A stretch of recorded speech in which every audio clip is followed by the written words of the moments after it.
Sir, ಈಗ ಪುಟ್ಟರಂಗಪ್ಪ ಯಾರು ಅಂತ ಗೊತ್ತಿಲ್ಲ ಅಂದರೆ ಜನ ಒಂದು ಕುಕ್ಕರ್ ಸಿಂಬಲ್ಗೆ 52,000 ಜನ ಕೊಟ್ಟು ಇವತ್ತು ವಿರೋಧ ಪಾರ್ಟಿಯಲ್ಲಿ ಕೂರಿಸಿರೋದು ಸರ್.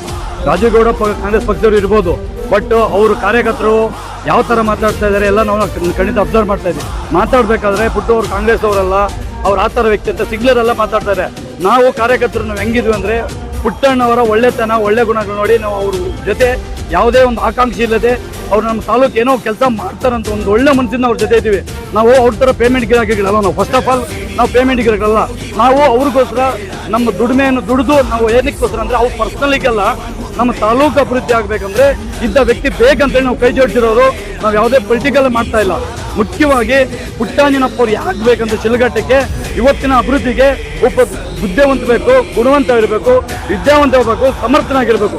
ಅದು ಬಿಟ್ಟು ಒಬ್ಬ ಅವಿದ್ಯಾವಂತ ಎಮ್ ಎಲ್ ಆದ್ರೂ ಕಷ್ಟ, ಒಬ್ಬ ಭೂಗಳ್ಳ, ಒಬ್ಬ ನಟೋರೇಸು ಕ್ರಿಮಿನಲ್ ಇರೋಂಥ ಬ್ಯಾಕ್ಗ್ರೌಂಡ್ ಇರೋನು ಅದ್ರೂ ಕಷ್ಟ. ದಯವಿಟ್ಟು ಈ ಕೆಲಸದಲ್ಲಿ ಯಾರು ಮುಂದೆ ಇದ್ರೆ ಅನ್ನೋದು ಅವ್ರ ಕಾರ್ಯಕರ್ತ ಅರ್ಥ ಮಾಡ್ಕೊಳ್ಬೇಕು. ಅದು ಬಿಟ್ಟು ಬಾಯಿಗೆ ಮೈಕಿಟಿ ಅಂತ ಹೇಳಿ ಮಾತಾಡೋದು ತುಂಬ ತಪ್ಪು ಅನ್ನುತ್ತೆ. ಯಾರೇ ವ್ಯಕ್ತಿಗೆ ಅವ್ರದ್ದೇ ಒಂದು ಸ್ಟೇಟಸ್ ಇರುತ್ತೆ. ದಯವಿಟ್ಟು ನಾವು ಯಾವತ್ತು ರಾಜೇಗೌಡರಿಗೆ ಸಿಂಗ್ಲರಾಗಿ ಮಾತಾಡಿರೋ ಸರ್, ಅವರು ನಮ್ಮ ಕಾರ್ಯಕರ್ತರು, ನಾವು ಗೌರವ ಕೊಡ್ತಾ ಇದೀವಿ. ಅದು ಬಿಟ್ಟು ಅಗೌರವ ತರೋದ್ರಿಂದ ಅವ್ರಿಗೇನು ದೊಡ್ಡವರಾಗೋಲ್ಲ. ಅದು ಅವರು ಕೀಳುಮಟ್ಟ ತೋರಿಸ್ತಾ ಇದೆ.